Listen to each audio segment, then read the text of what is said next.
watching all this and wondering what the heck is going on, or Fox News political analyst out loud with Jenna Colwell, much more.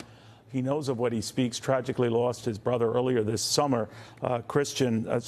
Jenna, I'm thinking of this, and you must be saying, are you kidding me?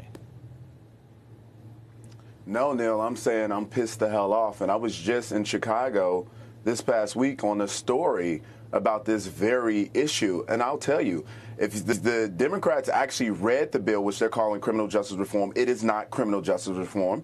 It is justice for the criminal. That's exactly what this is. It reads like a Al Capone wish list. Let me tell you what this bill does. It abolishes, actually, this law that's being enacted on January 1. It abolishes cash bail for almost every offense. This includes, but not limited to, kidnapping, robbery, second-degree murder, drug-induced homicide, aggravated DUI, threatening a public official, aggravated fleeing and eluding, in addition to folks who are released on these ankle monitor programs. Neil, I've talked about this before. There's been over 100 people charged with murder who are sitting at home with these ankle monitor bracelets on. Here's the thing. If the person goes outside of their range, the police aren't allowed to respond for 48 hours, Neil. They can go out and murder more people, and the police cannot act for 48 hours. Is that right? 48 hours? Who came up with that? This is pearl of serious. wisdom? 48 hours. I see, Neil, the funny part is family members of mine dropped in our group chat a screenshot of this, and they said, this can't be real. People in Chicago think it's a joke. I did a man on the street segment, and everyone said, no, that can't be real. Who would vote for this? That's what I'm asking. Who would vote for it? Because we're in a precarious situation already in the city of Chicago. You look at the homicide numbers. You look at the fact that crime is up 37%. You look at the fact that people are afraid to walk the streets. Businesses are leaving.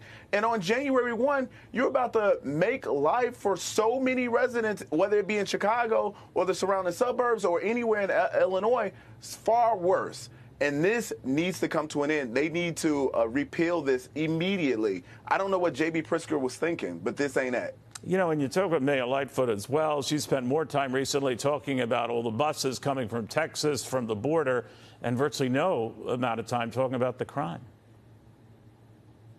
Yeah, and not only that, she says Chicago's such a welcoming city, and she bussed all the migrants out to the suburbs. Like, I mean, you just can't really make this stuff up anymore, Neil. I mean, it's not even, it would be funny if it was a joke, but it's not. So the joke is on the people of Chicago, the people in the surrounding suburbs and all over the state who still live there, who cannot afford to pick up and leave. So this is what I don't get. To the mayor of Chicago, Lori Lightfoot, to Kim Foxx, which I understand was the only prosecutor who actually supported this legislation. Did you read it? And from me speaking to a source who was in a meeting with the two of them, they didn't even know what was in it. Amazing, so, just amazing. I mean, what is going on? I can imagine. It's Actually, insane. I can't imagine. Awful. I can't imagine. All right, Jono, thank you for that. I knew you would be a little worked up about it, and understandably so, my friend. Again, we'll see where this goes. In the meantime, we'll keep you updated.